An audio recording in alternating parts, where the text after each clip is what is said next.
Fala, rapaziada, seguidores do canal Buraco no Asfalto. Estamos aqui com mais um EP pra vocês. David aqui. Liminha, tudo certo? Tudo certo, salve. É, isso aí. Rapaz, vou te falar um negócio. A gente, nesses últimos meses do podcast, vem crescendo bastante. Queria agradecer aos nossos seguidores.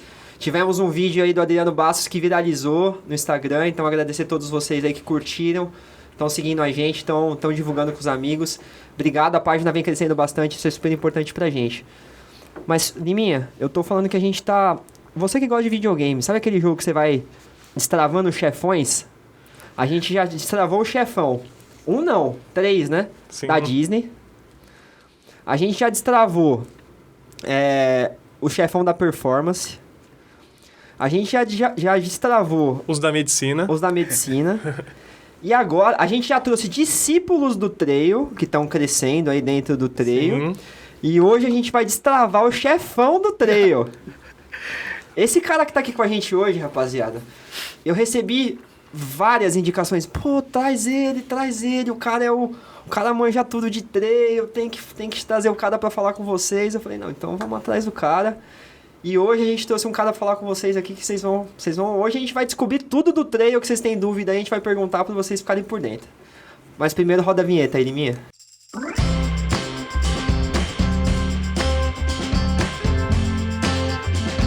Rapaziada, vamos lá. Hoje a gente tá aqui simplesmente com o Sidney Togumi. Sidney. Que responsa? Eu vou te falar que os caras jogaram uma responsa grande pra cima de você aqui. Minhas mentiras estão funcionando bem. Ou você mente bem, ou você realmente é o cara. Eu falo que mentira eu sei contar. Cara, primeiramente, obrigado por ter aceitado o convite do canal.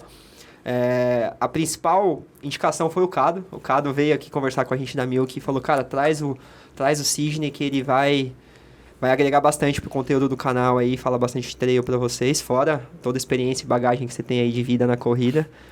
Então... Eu que agradeço o convite do Buraco do Asfalto, seu David. Eu falo que eu tenho que agradecer muito. Eu vou ser um cara... Não vou pensar pequeno. Eu quero agradecer em nome do trail. Por quê? É o que a gente estava até falando aqui um pouco antes, né? Hoje, eu falo com muita gente, mas eu falo com a galera que já está dentro do trail. E ter a oportunidade de falar de trail para quem não é de trail, para mim é o meu objetivo. Porque quem já está dentro, nós já estamos jogando, estamos brincando e se divertindo. Mas fomentar o trail é trazer mais gente. E para eu trazer mais gente, eu preciso tentar falar com as pessoas que ainda não estão nessa brincadeira, dentro desse esporte. Então, agradecer ao Buraco no Asfalto pela essa oportunidade, que é um público que vocês já têm, que é a galera, principalmente ali da rua, vou tentar hoje convencer essa galera para trazer, para experimentar. Né? Pelo menos experimentar um esporte que tem a ver com corrida, mas é totalmente diferente e ter uma experiência nova com a corrida, subindo e descendo montanha. Show de bola. Togumi, a gente sempre começa falando para os nossos convidados, dar um briefing, se apresentar um pouquinho, porque, óbvio que, igual você disse, para a galera do trail você é muito conhecido. No Ibira a galera te conhece bastante também. Mas dá um briefing sobre quem é o Togumi, como o Togumi chegou até hoje, para a galera te conhecer um pouquinho. Então vamos lá. Esporte sempre foi desde criança, né? Como um bom japonês, meu esporte não é tão popular aqui, foi beisebol, dos 8 aos 20 anos. Depois, na faculdade, conheci triatlon. Do triatlon, depois que eu fui para a corrida, eu nem gostava de correr. Né? E aí, no triatlon, eu consegui ter vontade de correr porque eu não gostava, e aí foi. Dúvida, já vou te cortar. Como você conheceu o triatlon na faculdade? Pelo seguinte, nós estamos falando de... Vou entregar a minha idade. Em 92 eu entrei no Mackenzie e eu nadava. Nadava pelo Mackenzie. Eu só nadava porque não pagava academia, não é que eu era um bom nadador. Eu fui lá tentar, e como eu não tinha uma equipe muito forte, eu consegui entrar. E aí, como não haviam muitas competições universitárias na época de natação, a nossa técnica na época, a Vânia Temporini, ela começou a ter os duátlons aquáticos. Tinha uma marca de cosmético antiga que chamava Parte, e tinha um circuito em São Paulo que era de 500 metros de natação e 3 de corrida. Certo. E aí, tinha muitas disputas em várias academias. E aí, duátlon, nadar, eu nem tinha bicicleta, nadar e correr, nadar e correr, nadar e correr. Só que aí, para entrar no triatlon, porque o triatlon já naquela época já tinha Tá vendo uma exponente já. já era tipo, Alexandre Manzan, Fernanda Keller, uma porrada de gente, até o próprio Adriano ali já na época. Era um pulo. E aí terminei a faculdade, consegui comprar minha primeira bicicleta e vamos participar de triatlo pela primeira vez. Aí começamos a treinar e aí que eu cheguei no triatlo. Né? Então, é um esporte totalmente diferente do que eu vivenciei na minha infância. Minha infância era beisebol, né? Judô, beisebol, natação para não morrer, judô para não apanhar tanto na rua. E aí, eu cheguei no triatlo. Depois, em 97... foi um ano que o Brasil já tinha as corridas de aventura, né? Corridas de aventura, aqueles no meio do mato, natação, trekking, mountain bike, orientação, técnicas verticais, e eu assisti isso no Discovery Channel. Lá em 97... Isso no Brasil já tinha, ou não? Isso já tinha no Brasil. Foi o primeiro ano que uma equipe do Brasil foi participar do Eco Challenge. Quem quiser saber, vai lá na Amazon, tem ali o Eco Challenge. E eu, vendo na TV, eu falei, quero fazer isso um dia. Só que não tinha aqui. E, coincidentemente, em 98, foi a primeira prova no Brasil, a Expedição Mata Atlântica. Não sabia nem... Só fiquei sabendo depois que acontecia. Em 95, eu fiz a minha primeira prova de aventura de 100 km. Foi aí que eu entrei no universo outdoor. Eu sou de São Paulo, nasci em São Paulo, paulistano da Gema, garoto urbano. E eu conheci o outdoor através das corridas de aventura. Então, por uns anos, eu vivenciei muito corrida de aventura e provas mais longas, 500, 200 km, e triatlo. 2009, eu fui fazer uma prova só de trekking na Argentina, que era o mesmo organizador de umas grandes provas de aventura que tinha na América do Sul, e ele organizava uma prova de 100 milhas, 100 milhas? De 160, só de trekking corrida, ganha quem chega primeiro, só que na época ainda tinha que navegar com carta topográfica e bússola, porque era proveniente da corrida de aventura. E aí foi minha primeira experiência só no trail, propriamente dito. E aí depois dali, fiquei um pouquinho ali ainda migrando. Em 2013, eu trouxe essa prova lá da Argentina, eu trouxe para o Brasil, organizei em 2013 e 2014. E foi o momento aí que eu virei o meu trabalho, mas o meu esporte também particular, exclusivamente para o trail e também por uma questão de tempo. Às vezes a pessoa pergunta, Turmi, qual que é mais legal para você, triatlon ou trail? Cara, não dá para comparar, é comer churrasco e comer uma sobremesa. É muito diferente, né? É o prato salgado e o prato doce. Então, mas eu ia te perguntar, essa era uma das perguntas quando você começou a contar a sua trajetória, eu ia te perguntar, será que a galera não compara por causa da sensação de esforço? Do triatlon que você tem que ser pesado, é pesado, né? Sim.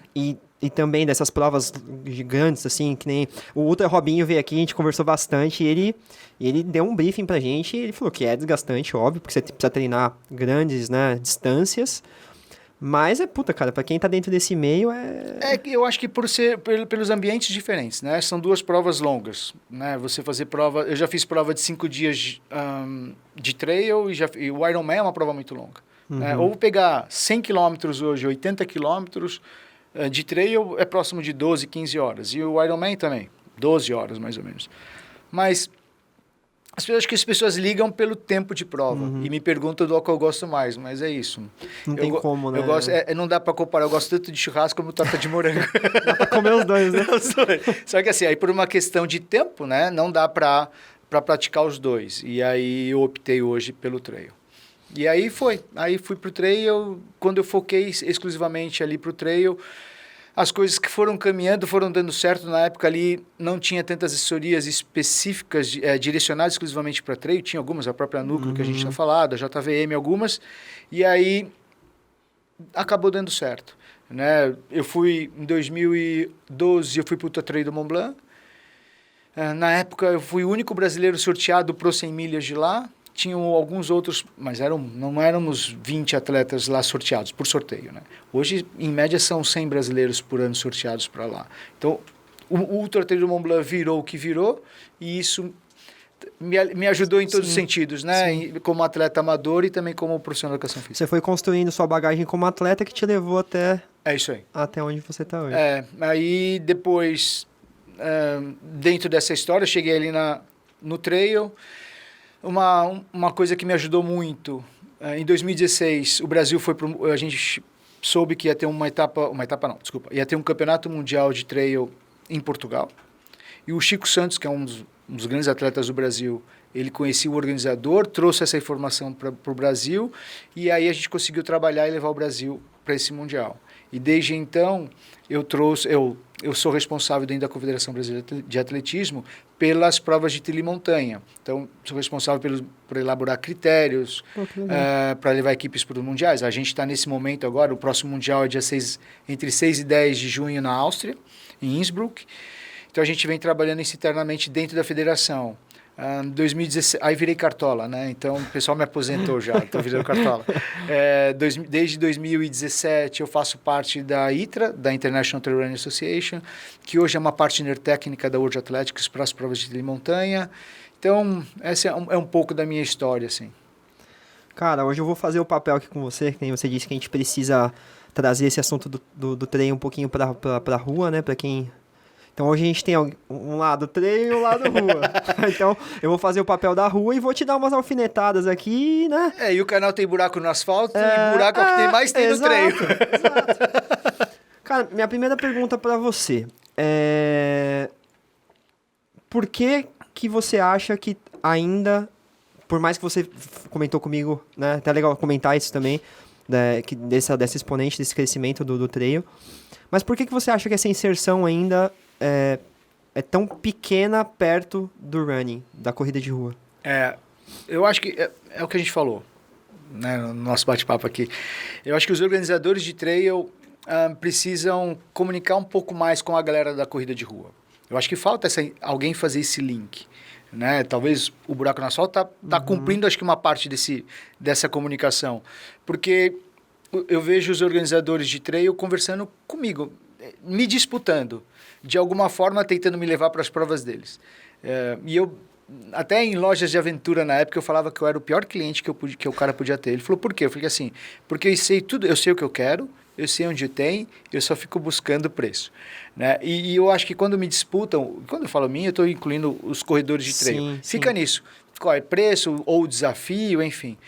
E está faltando olhar um pouco para a galera da rua. Como atrair esse pessoal que participa das provas de rua para dentro do universo do trail? Pelo menos que eu brinquei aqui, para experimentar. Né? Então, eu acho que tem esse ponto. Eu acho que é o ponto crucial. E eu ainda não tenho tanto contato com organizadores de rua, mas talvez os organizadores de rua ainda talvez não viram esse mercado para eles. Por quê? Por que uma prova que já está acostumada com grandes números não pensou em elaborar um evento de trail? Exato. Porque o público ele já tem. Também talvez tenha um viés por aí. Mas principalmente por isso. Porque assim, são poucas pessoas que experimentam e não gostam. Tudo bem, ela não precisa virar um aficionado por trail, mas vez ou outra ter as suas experiências. Não sei, eu vejo muito pela comunicação mesmo. A partir do momento que eu sei de algo, né? Da mesma forma, como é que eu faço alguém que não corre, como é que ele vai escolher a corrida? A gente está ali no momento, na hora que ele for escolher uma modalidade, alguém ir ali pescar o cara. Então, eu vejo muito por aí, pela falta de comunicação mesmo. Rola muito também no meio do trail essa questão de... Porque assim, eu entrei na corrida de rua, eu conhecia a corrida de rua porque eu tive convite de um amigo ou de um familiar que me puxou para esse meio. Rola muito isso também dentro do trail? Rola, bastante. Só que assim, é um ambiente um pouco diferente, né? Eu como professor, assessoria, sempre recebo isso, né? Pô, me inscrevi em tal prova. Só que o cara não tem experiência nenhuma no trail. E aí, quando você vê a prova, peraí, mas como você chegou nessa prova? E é isso, alguém que falou, ou ele convidou o amigo que fez, acontece bastante. E aí aí fica o trabalho difícil do treinador às vezes, né? Porque às vezes aquele 10K que ele se inscreveu não seria o melhor 10K para ele iniciar, né? E aí a gente nunca sabe se aquele, quando é difícil demais, se aquilo vai se tornar um trauma. Talvez trauma é uma palavra muito pesada. Sim. Não seja uma experiência tão interessante que ele queira repetir, ou se aquilo vai se tornar um desafio para ele e ele vai lá e voltar porque ele quer tirar da frente. Eu acho que tem muita gente que acaba errando um pouco por ali, né? Mas tem. Normalmente, hoje, o crescimento ele é mais lento por isso. porque é no orgânico. Primeiro eu tenho que te convencer, pô, David, pô, mas Tugumi, não sei se eu vou nessa. Pô, agora eu vou ter minha maratona daqui um mês, eu preciso treinar, e aí eu vou estragar minha maratona e assim por diante. Até eu chegar e falar assim, pô, vamos um dia. Você fala, tá bom, vamos lá? Demora. Então, por isso que eu acho que o crescimento do trail ainda ocorre, mas se a gente pegar 2013, 2015, 2016, teve um crescimento bem abrupto, assim, exponencial, que agora é uma curva um pouco mais branda. Esse movimento do trail, Togumi, ele veio da onde? Da onde surgiu o movimento trail quando veio para o Brasil? Porque eu comecei a correr fazem 14 anos. E quando eu comecei, a gente tinha poucas provas de rua ainda na época. É um crescimento. E tinha... Nossa, era muito difícil achar uma... Nessa época, no meu conhecimento, era muito difícil achar uma prova de trail. Hoje eu vejo que cresceu bastante, né? Tem muita opção. Mas da onde surgiu esse movimento do trail que veio para o Brasil? Antigamente, a gente tinha as provas, a Copa Paulista, né, de corrida de montanha, que era organizada pelo Fábio Galvão, lá atrás. E aí começou a ter alguns circuitos pequenos. Mas o grande boom, e não só no Brasil, o trail mundial cresceu muito em razão do Ultra Trail do Mont Blanc. Não sei dizer em que momento essa divulgação e o UTMB virou o que virou. Mas, por exemplo, é o que eu disse, em 2012 eu era um brasileiro nos 100 milhas. Hoje, de sorteio, são mais ou menos, nos 100 milhas, deve ser sorteados 10 a 12 brasileiros ano.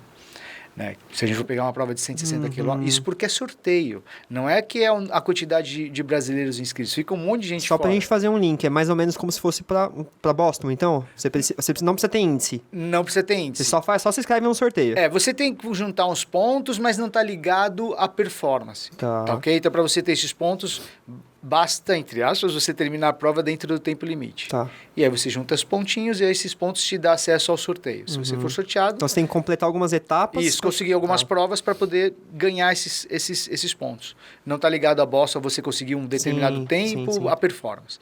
E aí o TMB, a gente sofreu muita influência do trail europeu. Né? Tem um trail do lado mais americano, que é das corridas que vem muito em decorrência do cross country, e a gente recebeu muita influência do europeu. O TMB cresceu, virou uma marca gigante no mundo todo, e isso 2012 é o que eu falei, eu estive lá, não tinham poucos brasileiros, tinha ido um grupo um pouco antes de mim, em 2007, foi quando, se eu não me engano, a Fernanda Maciel, que é um exponente mundial da equipe North Face global, já há muitos anos, Red Bull, atleta Red Bull, e ela ganhou o TDS lá, que era uma das provas que compõe o Trail do Mont Blanc. E tinha esse grupo que foi em 2007. Mas ali, 2012 eu fui, 2013, 14 para frente, aí caiu na internet, YouTube, e isso cresceu de uma forma gigantesca, e aí virou a menina dos olhos. Todo mundo quer participar do Trail do Mont Blanc. E aí, como todo mundo queria participar lá, os organizadores aqui começaram a enxergar oportunidades, e aí começaram a aparecer muitos eventos. Então, a gente sofreu muita influência disso daqui, do Trail do Mont Blanc. É porque, assim, pegando o Brasil em si, né? O Brasil é grande, a gente tem muita mata, muita coisa aí pra desbravar. Como é essa questão de você que participa até de organizações de prova, tudo? No meu ver, né? Tô dando minha visão. Eu acho que teriam muitos lugares para terem esse tipo de prova. Tem mesmo ou não? É uma dificuldade do Brasil achar locais para fazer desse tipo de prova? Cara, o Brasil é riquíssimo, né? Em termos de ambiente outdoor, cara, nós temos de tudo, né? Duna no norte e no nordeste, Mata Atlântica aqui, a gente tem duna lá no Cerrado, Chapadas, serras no Rio Grande do Sul, enfim, local é que não falta. O que eu acho que é difícil, vou pegar ainda lá Chamonix, que é muito emblemático. Você está no centro da cidade de Chamonix, em 4 quadras você tem 4 quadras você pega a primeira trilha para acessar o Mont Blanc. Você tem uma montanha de 4.000 do seu lado. Aqui no Brasil, os principais locais para poder ricos, né, de natureza, de tudo, é longe dos grandes centros. Né? Vamos pegar Serra Fina, ali em Passa Quatro. Serra Fina está próximo de Passa Quatro, que é uma cidade que hoje acho que tem 14 mil habitantes. Então, e isso porque ali ainda consegue ativar muito a cidade dentro do evento. Mas muitas provas não conseguem. Por quê? Porque as montanhas estão longe e aí você tem que montar uma arena numa área privada e que dificilmente você consegue ativar patrocinadores. E aí que se você não tem patrocinador, fica difícil de organizar. Como o trail ainda não é um nicho tão grande, a conta fica difícil de fechar, né? Então, esse é um dos complicadores. A outra a gente vive num momento ainda de normatização, né? O próprio IBAMA, as APAs estão entendendo, né, o quanto precisa mitigar, o quanto existe de impacto, porque a gente está na natureza, existe um impacto quando acontece um evento, qual é esse impacto que tem, o que é necessário para mitigar. Então, por exemplo, a própria Serra Fina ficou fechada desde outubro e vai reabrir agora, se não me engano, no mês de março ou abril. Então, por N fatores. Então, a gente tem vários complicadores que deixa você meio que amarrado, né? Amarrado para poder desenvolver mais eventos. Mas temos grandes eventos na Chapada dos Guimarães, no Norte e Nordeste, tem prova no Brasil inteiro. A região Norte que tem um pouco menos de quantidade de eventos, mas tem provas distribuídas no Brasil todo. A maioria é centrado ainda o público maior ainda está aqui, sul, aqui Sudeste. É isso que eu ia te perguntar, minha próxima pergunta. O maior público ainda está aqui em São Paulo? Na região Sudeste. Mas se você pensar, por exemplo, a gente estava falando que grandes provas têm 1.000 pessoas no trail, mas no Mato Grosso nós temos provas com 1.000 pessoas. Lá na Chapada dos Guimarães. Já houve provas no Rio Grande do Norte também com 1.200 pessoas. Né? Então, é que ainda está fora da rota ali, né, do eixo principal. Eu vou falar pelo paulistano. O paulistano, ele viaja menos, porque ele tem grandes eventos aqui. Né? Então, se desloca menos, né? A gente vê mais corredores de outras regiões do Brasil vindo para as provas aqui do Sul, Sudeste, do que o contrário. Né? É um desafio para esse pessoal.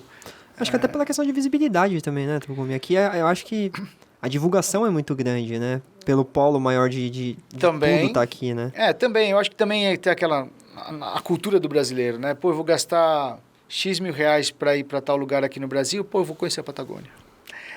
Não deixa de ser verdade isso. Né? As pessoas ainda deixam de fazer coisas aqui para...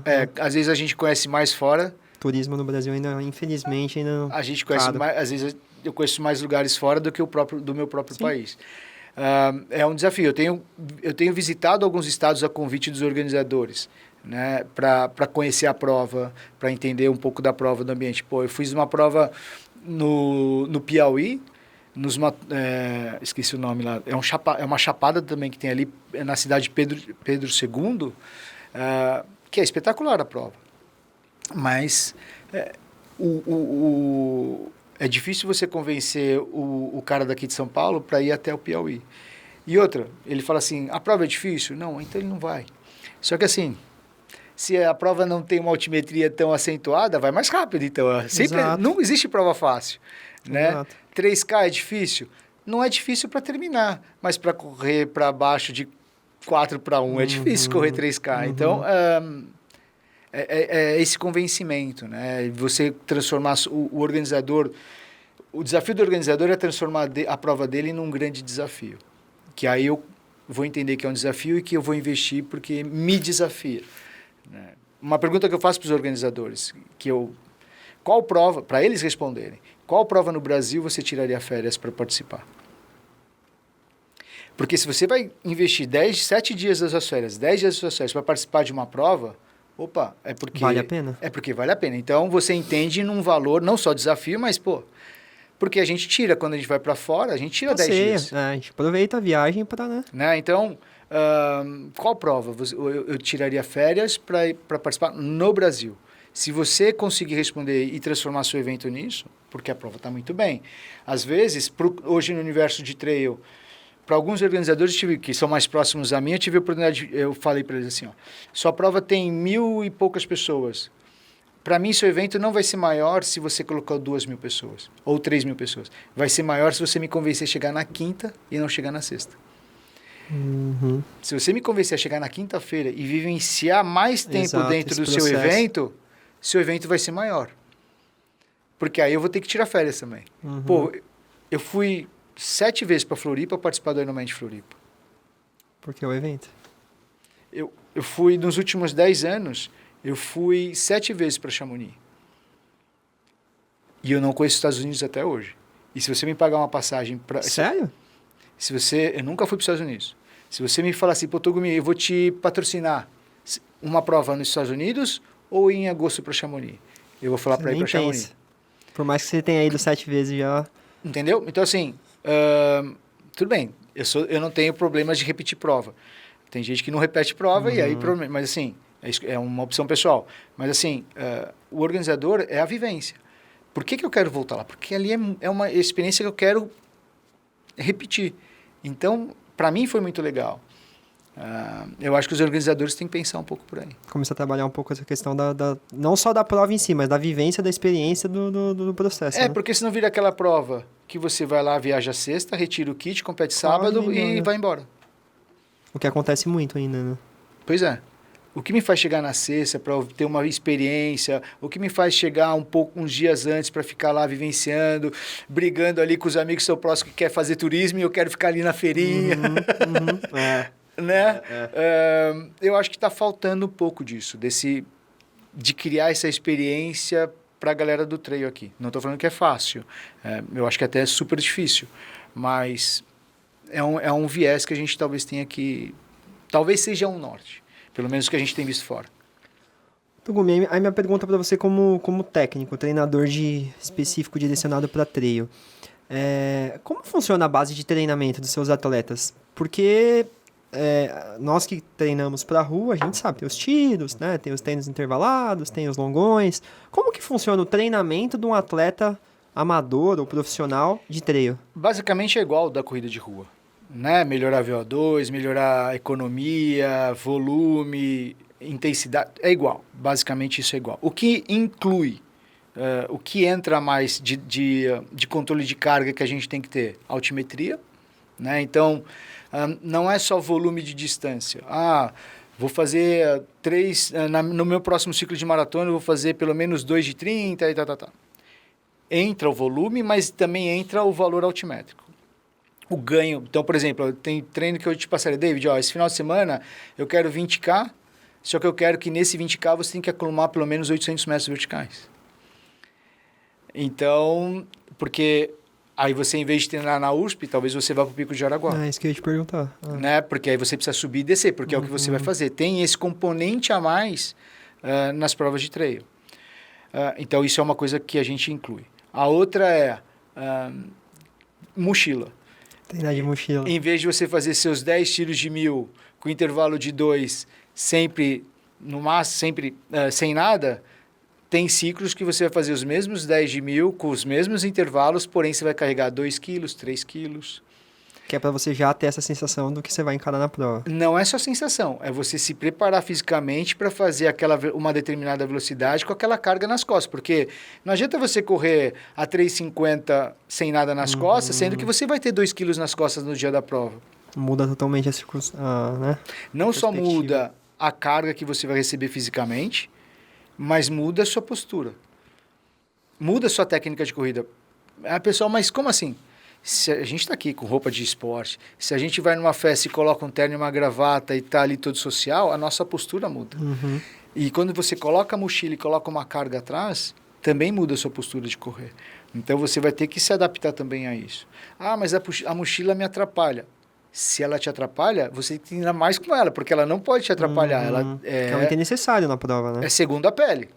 Né? É a mesma coisa que o tênis. O tênis não pode te incomodar. Ou você vai trocar de tênis ou você vai se adaptar àquele tênis. Se a mochila te atrapalha, você troca de mochila, acha que é mais confortável para ti, ou você vai ter que, de alguma forma, se adaptar a ela.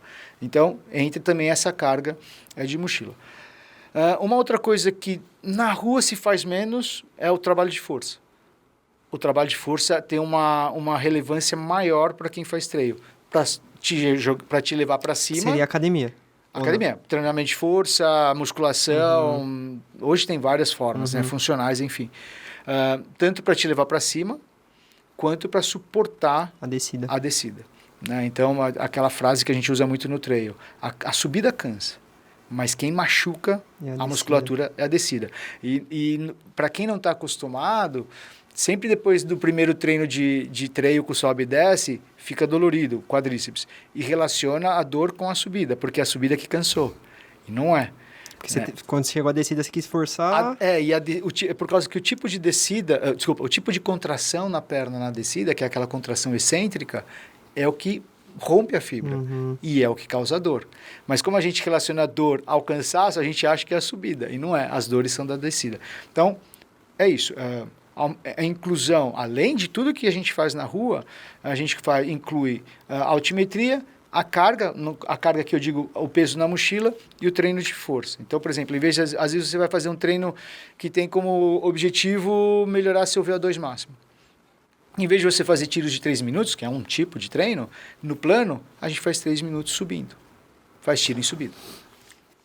Aí uma pergunta minha pra você, porque vocês têm tênis específicos para fazer o treino. Sim. O treino, quando ele vai fazer aqui na rua, ele treina com tênis normal. Tênis não vai usar o tênis que ele vai usar, porque senão ele vai escorregar, né? Porque tem os...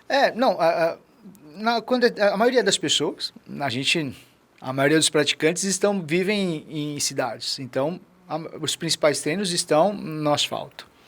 Né? Então, acaba usando o tênis de rua normal. Normal, né? E aí, no final de semana, é o dia de sujar o tênis de treino. Tá. Né? Porque também, senão, você gasta os seus cravos ali, o seu grip no asfalto, sim, que você vai não chegar precisa. lá e... E aí você não tem. Então, Gumi, essa questão dos treinos que você me disse, principalmente essa questão dos treinos de altimetria, você citou o pico, porque é um lugar que as pessoas vão bastante. Você acha que isso é um dificultador para as pessoas também treinar o trail? Porque assim, não, tem muitos lugares para você fazer esse tipo de treinamento com altimetria? Porque na USP eu sei que tem muita gente que fica treinando na biologia. Sobe, desce biologia, porque é onde tem o maior, né, ali, nível altimétrico ali. Mas fora o pico, aqui em São Paulo, falando de São Paulo, né? Tem outros lugares para fazer esse tipo de treino? Se você morar ali próximo da Sumaré, para ir da Sumaré para Pompeia ali, tem boas altimetrias. Mas assim, a gente sempre acaba...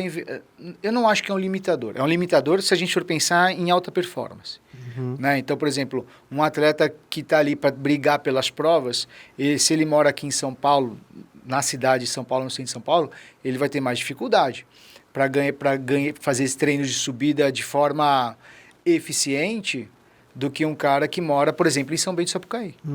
Né? Ele tem uma desvantagem isso, porque ali em São Bento as montanhas estão muito mais próximas. Isso sim, é um limitador de performance. Eu tenho atletas que moram em São Paulo, que já ganharam, o Diego que já ganhou uphill, mora em São Paulo. Então tem treinos dele que é na esteira. Vai ficar... então minha próxima pergunta para você. Técnica. Esse ganho altimétrico é a mesma coisa de eu inclinar a esteira? É o mesmo tipo de treino? Eu inclinar a esteira numa elevação lá, sei lá, 5, 6, 7, do que treinar num pico do Jaraguá? Não é igual. Mesmo que a esteira está no plano, não é igual de correr na rua, porque a esteira é que joga o seu pé para trás. Não é que você impulsiona o seu corpo à frente. Então, só aí você já tem um componente de força diferente. Da mesma forma, né? Eu não tenho que jogar meu corpo para frente, é só esperar que a esteira jogue meu pé para trás. Então é diferente. Mas o gesto é melhor do que não fazer. Entra na conta. Quem não tem opção, né? Pela falta de opção.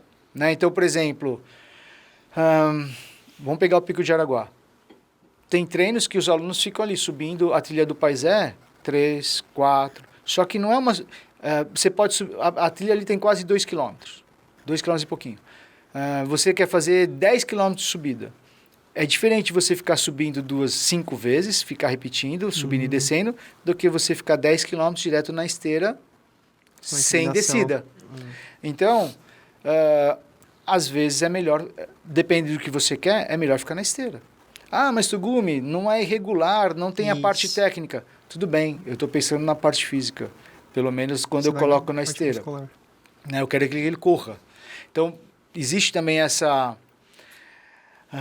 esses preceitos que a gente cria no trail, né?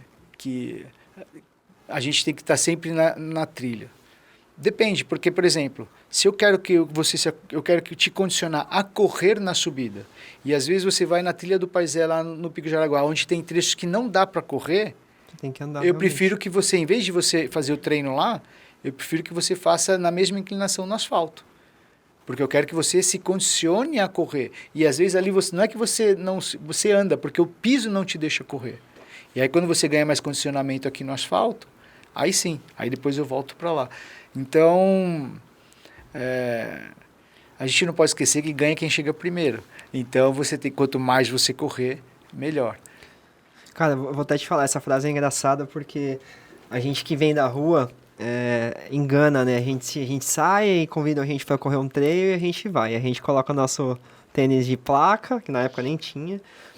E aí, beleza, fui lá pra minha primeira provinha de trail. Largou, aí você já larga naquele pace achando que você tá correndo rua, né? Cara, quando chegou a primeira subida, cara... Eu larguei, acho que uns 2 km pra chegar a primeira subida. Fui bem e tal. Aí quando começou a inclinação, comecei correndo ainda. Aí começou, cara, inclinação. Aí eu falei, não dá, pra mim não dá. Aí eu comecei já a caminhar. E, cara, essa prova, aí que eu tive um entendimento um pouco de como funciona o trail. Cara, um gordinho chegou me passou assim porque ele largou mais devagar. Na subida ele manteve um trote leve, mas manteve. E ele terminou a prova na minha frente. Quando acabou a subida, eu não conseguia correr mais, cara. Então... Eu não conseguia. É isso. São coisas diferentes. E você precisa se adaptar. Às vezes você está a 12 para 1, chateado porque você nunca fez 12 para 1 e você ser o mais rápido naquele trecho. Né? Então, ainda mais os mais velozes na rua sentem maior dificuldade de fazer essa transição. Porque é impensável fazer 12 para 1. É impensável andar numa competição. Mas no trail você vai andar. Poucas as provas em que um atleta ele consegue. Tem prova que dá para zerar. Se não tiver uma altimetria muito acumulada, ou um grande acúmulo de altimetria, ou não ter uma altimetria muito concentrada, poucas provas eu vejo que o cara vai andar. Pensa, tempo médio do primeiro colocado dos 12K é 1 hora. 10K, 1 hora. Nas provas aqui no Brasil, o pace médio dos primeiros colocados, independente da distância, médio, é de 10 por hora, 6 por 1. Caramba. Para os campeões, 100K, 10 horas. 50K, 5 horas. Se é abaixo disso, é prova rápida. Se o cara fez abaixo de 5 horas no 50K, é uma prova rápida, ou um nível altimétrico mais baixo, ou um nível técnico de trilha não tão agressivo. Se a prova é acima de 5 horas, é uma prova que a gente já considera um pouco mais técnica, mais lenta. Então é 6 para 1. A gente corre a 6 para 1. Mas no trail, não. Togumi, você acha então que a gente até conversou um pouquinho antes de iniciar aqui o podcast, você acha então que o maior preconceito na cabeça do corredor de rua ainda, limitador, não vou nem falar preconceito, é essa questão do pace, para eles migrarem pro... Eu acho que sim. Porque eu acho que por falta de informação, né, de ajustar um pouco antes a cabeça. Porque qual é o pensamento padrão? Pô, quando você corre os 10K, 1 hora. Pô, vamos para uma prova de trail, tem subida, vai ter não sei o que, tá. Aí normalmente vai falar assim, bom, 1 hora, se eu quebrar, eu vou colocar 50% a mais. Eu vou fazer em 1h30. E ele não vai fazer 1h30. Porque o primeiro vai fazer em 1 hora. E aí ele vai fazer próximo de 2 horas. Se ele quebrar, ele vai fazer próximo de 3 horas. E outra, não é só o tempo. Se o cara for aquele que coloca o lap de 1 km para ele ver a prova, o quilômetro no trail, ele é muito mais longo. O tempo não passa. De repente você está correndo, e quando você olha, cadê o bip? Não vem o bip do quilômetro. Aí quando ele vem o bip, você olha, 7. E você está cansado, né? É isso mesmo. E aí você fala assim, 7? E aí normalmente o que o cara faz? Eu preciso apertar. Porque ele quer fazer o pace dele. Só que aí, se ele aperta, se ele pudesse ir mais rápido, aquele 7 não era 7, era 6. Então, entra numa situação de suicídio, de performance. E aí, ele quer ir mais rápido, só que se ele for mais rápido, vai acontecer o que aconteceu contigo. Vai ter que andar mais. Então, a forma de administrar é um pouco diferente, a característica. Às vezes, eu vou te perguntar, David, você foi para tal prova. A gente está conversando, vamos avaliar seu pós-prova. Aonde os caras te passam? Os caras me passaram na subida. Então é um componente que a gente precisa trabalhar mais. Precisa sustentar melhor na subida. Ou sustentar, ou melhorar, aumentar a velocidade, enfim. Ah, não, na descida é onde os caras me passam. Ah, no plano é onde os caras me passam. Então, não é, entre aspas, só correr no plano. Tem vários componentes que entra dentro do que a gente precisa desenvolver no próximo bloco de treinamento. Né? Então, normalmente o que acontece no treino, você está subindo. Então, aí você está tentando zerar a subida, não andar. Aí quando você chega no plano, o que normalmente a gente faz? A gente se dá o direito de dar 3, 4 passos para assim, eu vou andar até aquela árvore ali para eu respirar e aí eu começo a correr. E aí eu voltar a correr. Só que não precisa disso. Porque só de você, se você manter a mesma, não acelerar, se você manter a mesma intensidade, aquele trotezinho que você está fazendo, só de ter tirado o fator agravante que é a inclinação e você entrar no plano e você manter a sua corridinha, a frequência vai baixar, porque o obstáculo passou. Só que normalmente a gente diminui, anda, é o prêmio que você se dá para poder depois voltar ao treino. Então, eu acho que é isso, é ter a orientação e a informação certa. Só que para o ego é difícil mesmo. O Togumi está viajando, ele falou assim, eu não vou fazer em 2 horas, eu vou fazer em 1h30. Togumi, essa questão das provas, você comentou também, acho que é uma questão importante, eu acho que também acontece na rua, né? Que nem, vou correr a minha primeira meia, aí o cara vai e pega a City Marathon, que é a mais famosa aqui de São Paulo, só que tem subida. É um percurso que não é tão fácil comparado com uma, sei lá, 21 km se você pegar na Marginal Sim. Pinheiros, que é uma reta que vai e uma reta que vem. Quais são as provas que você hoje indicaria para uma pessoa que quer iniciar no trail? Assim, uma prova gostosa, legal, que não é tão difícil. Eu, assim, escolher provas que sejam com menos técnicas possível. Não se atentar aos grandes desafios. Né? Ninguém faz a primeira experiência de montanha subindo o Everest. Né? A gente vai pouco a pouco.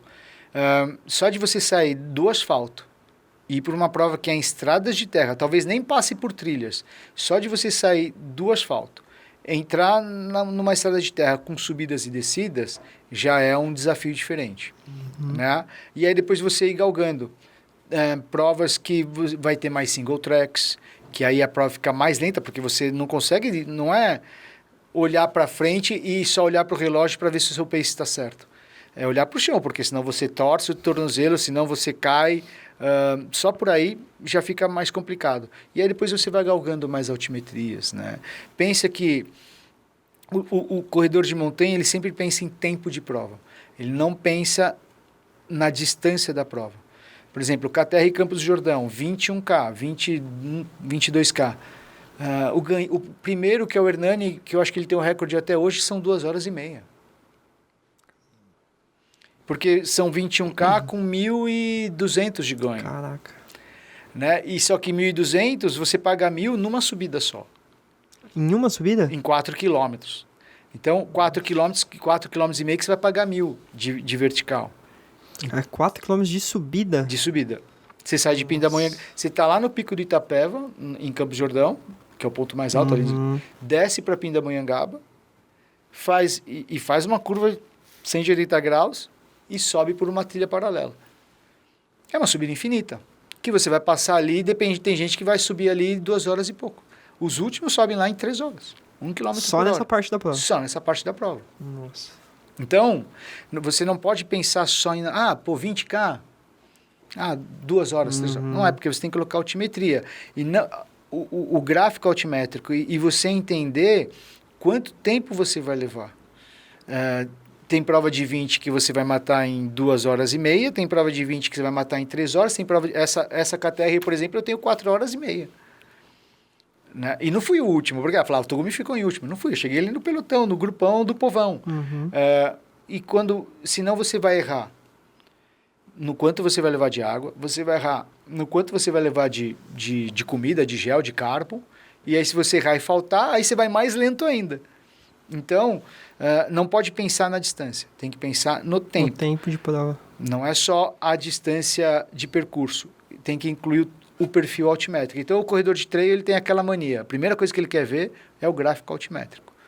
Né? Porque aí ele entende, por exemplo, eu, Togumi, um tempo médio que eu sei que eu faço 50K com 3.000 é próximo de 8, 9 horas. Então, é um padrão. Se eu te perguntar quanto tempo você vai fazer uma meia maratona, você tem uma ideia. Se tiver um pouco mais subida, ganho pouco mais, alguns minutos. Se for uma prova um pouco mais rápida, tiver mais frio, ganho alguns minutos e ok. Então, é isso que é diferente. Né? Porque é diferente, por exemplo, pista. Fazer 10K na pista. A pista aqui e em qualquer outro lugar, a pista é igual. Tudo bem, o clima muda, no trail também muda. Então, mas a pista é igual. As provas de trail não. Então, tem que pensar em tempo de prova. Essa questão dos materiais para a prática, que você falou da mochila, o tênis, é super importante isso a gente passar para a galera, porque eu, quando eu fui nas primeiras provas de trail que me convidaram, a gente era leigo, e a gente foi, pensando que ia ser uma corrida igual normal de rua. E aí a gente começou a se deparar com algumas situações durante a prova que a gente não sabia, e por falta de informação nossa também. Que a gente tinha que ter um copo, ou então a mochila, porque não tem... Eles não dão um copinho de água, né? Você tem que... Era aquelas bombonas na época de água que você tinha que ter o seu... Quando chegou na primeira... Cara, eu lembro até hoje. Quando chegou na primeira ponto de hidratação, e eu não sabia que tinha que ter garrafinha, nada, né? Aí eu falei, vou beber água. A mulher falou, mas cadê seu... Não, teve. Foi o único jeito de não passar sede, foi na conchinha. Mas quais são esses materiais... Lógico, eu sei que tem níveis também, né? A gente não precisa entrar já logo de... Mas quais são os materiais básicos, assim, para você poder começar a fazer um trail, não se lesionar, não ter nenhuma dificuldade durante a prova? Vamos lá. Primeiro a gente tem que lembrar que o trail está no ambiente outdoor. Né? Diferente das provas de rua, se acontece algo, o atendimento ele é mais rápido. A ambulância chega em qualquer lugar do percurso. Nas provas de trail, não. Na própria trilha do Paisé, se você fraturar no meio da trilha... Não tem moto, como chegar lá, né? Não tem carro que vai subir para te tirar de lá. Alguém vai ter que te carregar para baixo ou para cima, o que for mais perto, para poder te atender. Então, o acidente, para mim, na minha opinião, é o que deixa o trail perigoso. Então, e em razão disso, o atendimento é muito mais demorado. Então, você tem que ter uma certa autonomia. Apito, equipamento... equipamento por segurança. Apito. Né, que é o principal som que se propaga no meio do ambiente outdoor. Uma manta térmica, que é aqueles papel aluminizado, que é para proteger você do frio. Uma headlamp. Mas eu só faço provas de dia. E se você se perde? Né, que seja uma lanterna pequenininha, se você ainda está nas provas pequenininhas, menores. A probabilidade é pequena, mas... não é zero, nunca é zero. Um corta-vento e depois mais para frente um casaco impermeável. Isso são coisas para mim, e kit de primeiros socorros. São coisas que são essenciais para você ter. Para você sempre estar seguro. Né? Ou pelo menos ter uma autonomia. E celular. Né? Tudo bem que aqui no Brasil, nem em todo lugar o celular pega, mas não, se tiver o sinal, é o que vai te ajudar. Isso como equipamento de segurança. O que normalmente nas provas, algumas provas até exigem mochila, né? Mas o porquê da mochila? Porque diferente das provas de rua, onde você tem um aid station a cada 2 km nos 10K, tem prova que não tem nenhum aid station da organização. Tem prova que é zero. Ele vai te informar que tem água de um rio no quilômetro 10. Você tem que abastecer a sua... aí você vai ter um outro riozinho ou uma casinha que é no quilômetro 15 e aí você vai ter que montar a sua logística em cima disso. Então você tem que precisar... e aí vai ter... E só água, não tem alimento. Então você vai ter que carregar todo o seu alimento para aquele tempo de prova que você planejou. Ou... tem provas que tem ali uma quantidade X de aid stations e você vai tentar ser autossuficiente entre os postos de apoio. Então, como não é o tempo necessário para você chegar entre um ponto e outro varia, então você vai ter que carregar sua hidratação, carregar sua comida, carregar seu gel, enfim, em algum lugar. E hoje o mais prático são as mochilas de hidratação, porque a gente tem as garrafinhas aqui na frente. Então, isso é um equipamento praticamente que obrigatório. Aí depois mais para frente, se você gostou, vai ficar os bastões de caminhada são... Para mim, eu sou suspeito, porque para mim, trekking pool, eu vou até na padaria, se eu pudesse, porque ajuda para danar aquilo ali. Então, me explica, Togumi, até para mim e pra galera, porque eu pensava que os bastões era só... que eu fiz uma prova, acho que foi em São Bento de Sapucaí, chegou... eu pensei que tinha até acabado a prova. E aí eu cheguei num ponto lá, aí eu falei, ué, cadê a chegada? Aí tinha uma pessoa da organização do lado, ela falou assim, a chegada tá ali. Aí ela apontou pra cima. Aí eu olhei, já tinha subido muito, eu olhei pra cima, eu falei, tem que subir esse barranco? Ele falou, tem.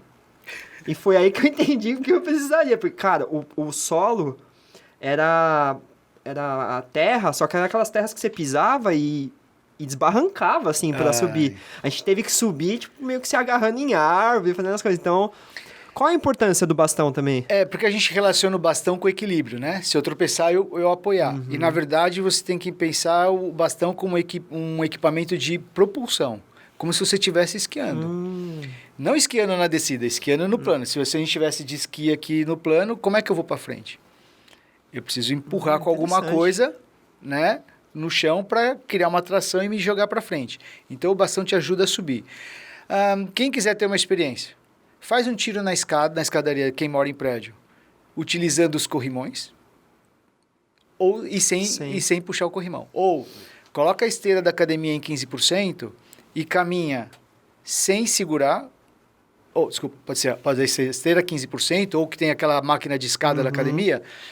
Coloca numa velocidade mediana, que quase entre a caminhada e o trote, sem segurar em nada, e apoia os braços no painel da esteira ou nas laterais da escada. Te dá um apoio. Maior. E é isso que ele faz. Por exemplo, se eu tiver... É que aqui a mesa é muito alta. Vamos supor, eu estou de pé, eu tenho que subir no assento da cadeira. Se eu puder apoiar em alguma coisa para me jogar para cima, o bastão tem essa função. Principalmente nas subidas. Então, só que assim, o bastão, ele não é que ele te desgasta menos. Ele só muda o cansaço de lugar, a fadiga de lugar. Ele economiza suas pernas, porém, você gasta energia dos braços. O gasto energético geral é praticamente o mesmo. Só que como eu preciso das pernas para correr, então não tem problema. Transfere a dívida para os braços e deixa minhas pernas tranquilas. Melhor, né? Cara, eu vou relatar uma situação que eu passei numa das provas de trail que eu fiz. Acho que eu fiz umas 8 já. E naquela época, faz muito tempo, pode ser que já tenha mudado. Você que participa das organizações. Eu fiquei muito bravo nessa prova, porque eu tava correndo bem, inclusive. E na época, a forma de orientação que a prova tinha usado para seguir o caminho era fita. E teve algum esperto, que eu acho que tava na frente, que não sei se para atrapalhar quem tava atrás ou foi sem querer, rasgou a fita. E aí a gente acabou, grande parte da prova, assim, acabou indo para um lugar que não era o caminho correto. E a gente chegou num lugar que, uma rocha, que, ué, e agora? O que a gente faz? A gente perdeu, assim, coisa de, sei lá, quase meia hora, assim. Aí teve que vir alguém da organização, falar, não, vocês estão no caminho errado, tem que voltar para lá. Como é feito essa... continua assim ainda? Continua. Esse é um problema. Porque foi uma das coisas que no trail eu senti um pouco de dificuldade. Porque não eram placas, não tem placa de quilômetro, pelo menos nas que eu fui. Não tem. Isso é padrão. Né? Mesmo em provas lá fora não tem placa de quilometragem, não tem. Mas normalmente são por fitas, no mundo inteiro. Algumas fitas, algumas provas por bandeirinhas no chão, enfim... É um problema que passa no mundo inteiro, né? Até uma época aqui no Brasil, houve uma sequência de provas com problemas de marcação, atletas se perdendo. E aí, consultando alguns amigos de fora, ali, Espanha, que são países que têm um desenvolvimento muito maior no trail, eu perguntei, e tem provas lá que também acontecem isso. Por N motivos. Às vezes é má marcação mesmo do organizador. Quer ver uma coisa que às vezes acontece? A prova tem sentido horário. E aí, por alguma razão, para economizar tempo, às vezes uma equipe sai no sentido horário e outra equipe sai no sentido anti-horário para marcar. Só que quando você marca no sentido contrário, você está pensando para quem está indo. E aí ele marca de um jeito que quem vem no sentido contrário não enxerga bem. Então não tem jeito, tem que marcar no sentido de quem está vindo, o correto da prova. Então, às vezes, é má marcação mesmo. Quem conhece o percurso... Tudo é óbvio, né? Só que ele tem que pensar de que a maioria das pessoas não conhece o percurso. Né? Nem é porque é iniciante, às vezes, sabe, David? É porque é uma prova que eu nunca fiz só a prova, é a primeira vez, eu não conheço, não tenho ideia de como é o percurso. Mas muitas vezes já teve problema porque locais tiraram a fita, por não querer a prova, alguns porque por sacanagem mesmo. Então, é um problema isso ainda aqui no Brasil. Não só no Brasil, no mundo inteiro. Mas diminuiu, por exemplo, tem provas... Ultra Trail do Mont Blanc, de novo, é uma prova que tem... São 8 mil atletas, são 6 provas numa semana e a gente não ouve que ninguém se perdeu. Aqui no Brasil já tem grandes provas que também a gente não teve problema que se perdeu. Então, é gastar mais fita mesmo. Tem lugares que fica muito complicado. Tem organizador que está até criando, igual a prova de mountain bike, bampeando mesmo um corredor de fita para evitar que o atleta se perca. Às vezes tem, igual algumas provas de rua, problema de staff. O staff indica errado, né? O 35, para quem está vindo, é para a direita e o 50 é para a direita, para a esquerda. E aí... Fala errado. Fala errado. Eu sou sempre a favor de placa, né? Sim. Coloca a placa. Certo, 35 para cá, 50 para cá, 12 para tem lá, erro, né? Se errar, 20 você para lá. Errado. Aí a responsabilidade é minha de me orientar. Eu falo assim para os meus alunos: se você depender do staff, é você que está errado. Né? Aí o pessoal, mas Togumi, a galera tira a placa. Sempre tem, né, esse tipo de pessoas que vão tirar a placa, enfim. Então eu falo assim: coloca o staff, mas não deixa o staff do lado da placa, porque se ele estiver lá, as pessoas vão perguntar para ele. Sim. Deixa o staff 10 metros... Porque se gerar dúvida... Para cuidar de que ninguém mexa nas placas. É um absurdo eu dizer isso, mas é necessário. Exatamente. Né? Porque a partir... o cara tem que estar muito bem orientado. Porque às vezes também é isso, né? Nós dois estamos indo para cá e eu falo, David, joga o 12 para a direita e joga os 20 para a esquerda. Aí quando você vira direita e vira esquerda e fica errado. Tem esse problema. E é um grande problema, porque, por exemplo, houve provas que já foi seletiva para o Mundial. Imagina se os primeiros se perdem. Não tem como você resolver de forma justa. Vamos supor, você perdeu meia hora. Como é que eu vou tirar meia hora? Porque eu não garanto que você ia chegar na minha frente ou chegar atrás de mim. Exato. Pode ser que você mais para frente, sei lá, sentisse alguma coisa. Você entendeu? E aí é um problemaço isso para as provas de trail. Que a gente ainda vem passando menos, mas não zera. Cara, agora eu vou pedir sua opinião mais que tá dentro, né? Que tá participando das organizações e tudo. O que você, Togumi, você já deu algumas dicas aí, né? Os organizadores devem fazer um trabalho melhor aí. Mas o que você pensaria em fazer para conseguir trazer mais esse público de rua aí pro trail, cara? Porque assim, eu acho que, igual você falou, é um esporte que tem muito para crescer ainda. É muito legal. Eu posso falar porque eu já participei.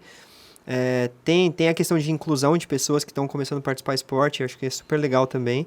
Então, o que você faria de ação aí para aumentar esse número de participantes e para crescer um pouco mais, né, o trail? O potencial do trail é só você olhar as provas de rua, né? Se a gente tem 12 mil pessoas numa prova de 10 quilômetros e o número médio no trail são 500, o potencial está todo ali, né? Se eu olhar para eles e conseguir trazer aqueles 2% e 1% não gostar, a gente já vai dobrar de tamanho. Eu acho que tem alguns pontos de vista aqui. Uma é assim, hoje a curto prazo, é a galera que também a gente pode até levar para a rua. Como é que eu levo esse pessoal que pratica corrida de rua a começar a praticar trail? É tentar conversar com esse pessoal, que é o que eu estou tentando fazer aqui no buraco no asfalto. Os organizadores olharem para isso, tanto os organizadores de rua pensando de levar esse nicho para uma prova diferente, e esses caras que já organizam ele também falar com eles. Eu acho que esse é um lado. A outra eu vou falar disso por causa que eu estou ligado a campeonatos mundiais, e eu fico pensando em como a gente pode um dia ter um campeão mundial. Para um dia a gente ter um campeão mundial, eu preciso que as pessoas cheguem mais cedo no trail. E hoje o trail é a maioria é a galera que veio da corrida de rua. E a corrida de rua é um esporte de pessoas já mais velhas, 25 mais, né? E aí o cara fez a história dele dentro da corrida de rua, e aí ele foi tentar... Estou falando de nós amadores. aí ele já matou todas as majors, todas as provas temáticas, foi buscar um desafio diferente e achou no trail. Então, se ele começou aqui com 25, 30, ele vai chegar aqui com 30 e pouco. Então, chega mais velho.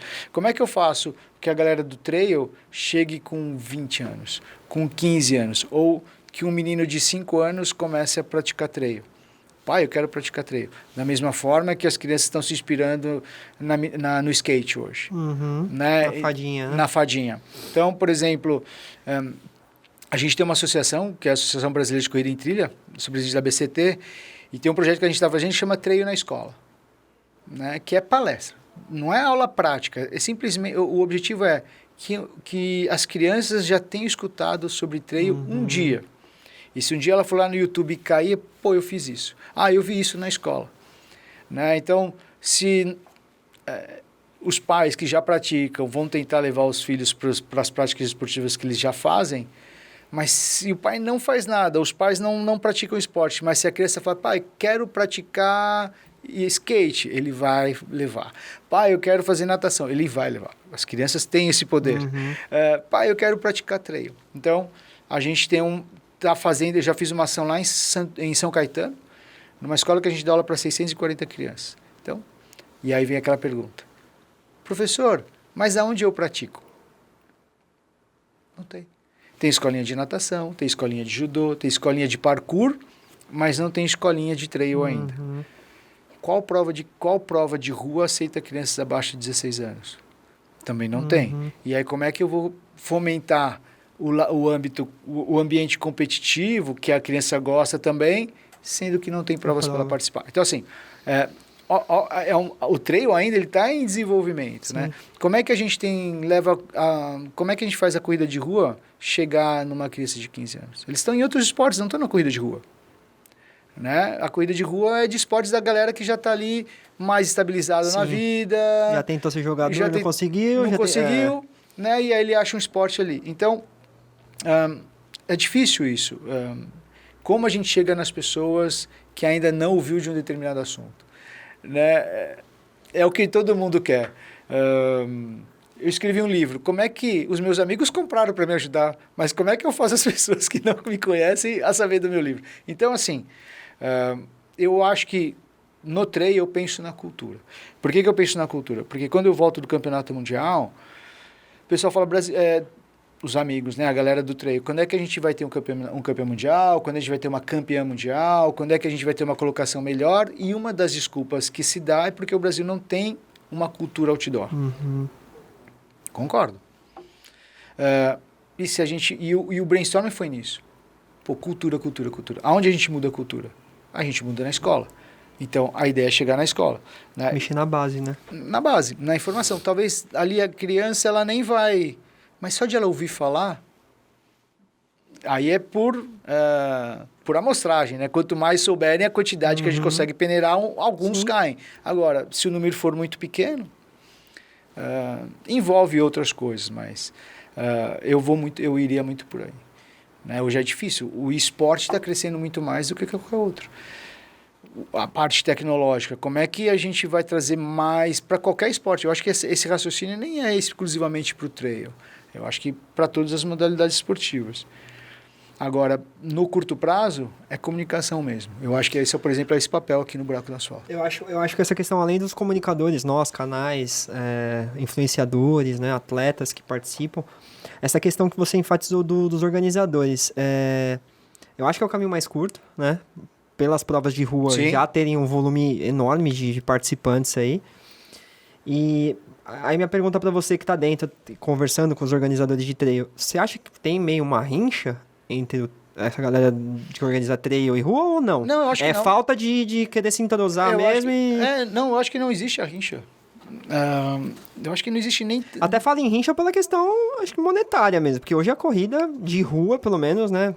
Sim, mas eu acho que é olhar para o mercado. Né? Eu brinco assim, se o trail fosse tão grande quanto eu imagino que ele é, eu que vivo 100% trail, por que as grandes marcas não estão? Por que uma Nike não está fazendo uma ação gigante dentro do trail? Por que uma marca como a Adidas não está fazendo uma ação gigante? Então, por que não é tão grande quanto a gente acha Porque quando começar a crescer, eles vão começar... Né? Então, assim, aí a gente entra naquele ciclo do ovo ou a galinha. Né? Se alguma marca enxergar que ela pode fazer um público ali e ela desenvolver um plano para isso, ok. Mas, por enquanto, eu acho que a conta não fecha para eles, porque senão eles estariam fazendo. Né? Então, eu não vejo a questão de rixa entre os organizadores. Eu acho que é visão de mercado mesmo. Né? Porque se eles tivessem ou por falta de informação ou porque a conta não fecha na conta deles, né? Porque senão eu acho que eles teriam feito. Os grandes organizadores da rua, né? Agora, os grandes organizadores de trail... E é engraçado, né, Tugumi? Porque é igual você falou, eles estão com a faca e o queijo na mão. Pois é. Se você parar pra pensar. Você acha que é uma questão de... Vamos vender nossa consultoria agora. Então. Não, aí vem minha pergunta. Você acha que é, assim, por eles terem a faca e o queijo na mão, eles têm o público, eles têm o know-how da rua. Aí minha pergunta pra você é a seguinte, eles não fazem por não querer, falar assim, putz, eu não vou mexer nisso porque eu vou perder aqui, ou eu vou fazer mal feito aqui e vou perder aqui, ou tem algum outro motivo? Porque, cara, sei lá, é estranho isso, né? Porque eles já têm tudo para conseguir fazer um evento. O expertise é diferente. A prova, a dinâmica, as preocupações são diferentes, né? De uma prova de rua com uma prova de montanha. Não é que é mais ou que é menos, são preocupações diferentes, são cuidados diferentes que tem que ter na hora de organizar. Mas nada que você tenha contrate um diretor técnico que tem experiência em prova trail para você desenvolver o seu evento. Eu não sei responder. Cara, engraçado. Eu não sei responder. Eu comecei, a gente conversando aqui, eu comecei a pensar, cara, as grandes organizadoras têm um público tão grande para fazer eventos.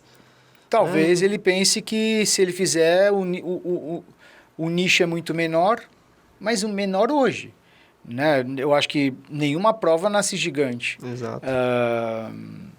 A não ser que você traga franquias, assim, ok. Né? Então, mas se você vai criar um evento novo, por mais que uma grande organizadora de corrida de rua vá iniciar uma prova de trail, talvez ela não vá conversar tanto ainda com a galera do trail, mas ela tem que fazer uma prova de acesso, porque se for difícil, ela não traz esse daqui porque ela não conversa com eles, e ele não traz o público dela porque é difícil demais. Mas se ela fazer uma campanha com o universo com quem eles conversam, que é gigante, e fazer experiências, eu imagino que no médio prazo ele consegue fazer um público por aí. E se ele vai ganhando corpo aqui e fizer um marketing muito bom, que esses caras sabem fazer, ele vai começar a conversar com a galera do trail especificamente. Então, mas é um X da questão. Show. E é que eu acho que um dia... Eu espero que um dia aconteça, né? Show. Porque aí vai mostrar que o trail cresceu mesmo. Então, pra gente encerrar aí, a gente sempre pede pros convidados passarem uma mensagem aí para quem está assistindo a gente. E aí você como técnico, atleta, tá dentro do trail aí, o que você pode passar para a galera que quer iniciar nesse esporte, né? Ou quer migrar de um esporte da rua para a prática do trail. O que você deixa de mensagem para essa galera? E eu sempre falo que a corrida... Falo da corrida em si, porque eu pratico mais corrida, já joguei bola, já tentei fazer outros esportes, mas eu me encontrei na corrida por uma questão, não de troféu, mas uma questão psicológica, saudável, de inclusão. O que é o trail, que é uma variante da corrida de rua, pode agregar na vida de um atleta amador, de alguém que quer entrar no esporte? Então, essas duas mensagens que você deixasse pra gente finalizar. Primeiro, experimentar. Né? Você está no esporte que eles são muito parecidos, apesar de diferenças são muito parecidos, mas você experimentar, ter experiências diferentes. O que eu posso te garantir, talvez você não se torne um corredor de montanha, mas a experiência que você vai ter na corrida de montanha vai te ajudar na corrida de rua, fisicamente e mentalmente, porque você vai estar vivenciando experiências diferentes que na hora de você enfrentar o que você vai enfrentar numa maratona, ou numa meia, ou num 10K, vai te ajudar. Então, isso... eu, como treinador, eu digo para você que vale a pena. E a outra, experimentar coisas diferentes. Né? Se dê a oportunidade... Aquela frase, aquele jargão, qual foi a última vez que você fez alguma coisa pela primeira vez? Né? Porque, como atletas amadores, a gente, quanto mais acervo a gente tiver de experiência, vai ajudar naquilo que a gente tem como core principal ali, sabe? Então, e se dê a oportunidade de evoluir num esporte diferente. Que eu falei, vai gradativo. Hoje, no Brasil inteiro, tem diversos profissionais, diversas assessorias especializadas em trail. Né? Busque informação, porque, como eu disse, a gente está no ambiente outdoor, que é o perigoso, né? Então, tenha a orientação de um profissional que tenha coisas que alguns anos atrás não tinham. Eram poucos profissionais que tinham experiências em trail, em ambiente outdoor. Hoje, em todas as regiões do Brasil, tem assessorias especializadas. Busque um profissional que tenha experiência, escute o seu treinador, né? E experimenta. E se você não gostar, pode mandar e-mail para mim, que eu vou arrumar uma desculpa. Ele falou que ele é bom, isso aí ele é bom, assim. Se você não gostar, manda e-mail para mim, que eu vou tentar arrumar uma desculpa e te convencer do contrário. Isso aí, é o papel do treinador, pô, tá certo. Pois é. Sidney, pra gente encerrar, a gente tem os nossos apoiadores do canal aí, tá? O Box da Fazenda e a Top Fruit. Obrigado. Então a gente 2 presentinhos pra você aí. Obrigado, Forma de agradecimento por ter participado do canal. Que isso, obrigado pelo convite. Ter contado sua história. Espero aí que a gente consiga levar esse episódio aí pro maior número de pessoas, que as pessoas consigam assistir aí e entender que o trail é uma variante da corrida de rua que pode ser bacana, até para a própria evolução do corredor de rua, como você disse. Sim. Não como forma de abandonar a corrida de rua, né? Não. Mas como forma de aprimorar e conhecer um esporte novo. Né? Uma experiência diferente. Dentro da corrida. Você não tem nada a perder. Né? Experimenta. Eu te falei, se você fizer um ciclo pequeno para fazer um 10K de montanha, por mais que você não fique, você não vai perder nada para a rua. Eu acho que vai agregar para o que você vai ficar na rua. Se você ficar na montanha, dá sequência. Ótimo. Rapaziada, é isso aí. Destravamos, hein? Mais um chefão. A gente precisa começar a procurar mais um agora. A gente tá... Quem será o próximo? É isso aí, Liminha. Vamos começar a vasculhar aí. Mas, Sidney, obrigado, cara. Obrigado por ter vindo. Acho que vai ser super válido. Conte com o canal, né? Pra divulgação do trail, pra gente propagar esse esporte aí. Tudo que... A gente fala que tudo que é esporte, não só corrida, mas tudo que é esporte é importante a gente propagar. Porque, infelizmente, a gente não tem isso na nossa base, né? Da pirâmide, quando a gente tá na escola. Então... independente de ser corrida de rua, ou ser trail, ou ser triatlon, eu acho super importante a gente começar pela base mesmo, as crianças, os filhos de quem está assistindo, incentivem os filhos de vocês a praticar um esporte, nem que seja caminhada, né? Para ter esse primeiro contato, porque é isso que ele vai levar para a vida e vai formar não só o profissional, o caráter dele como pessoa e várias outras coisas, né? Então, obrigado por ter vindo, Sidney.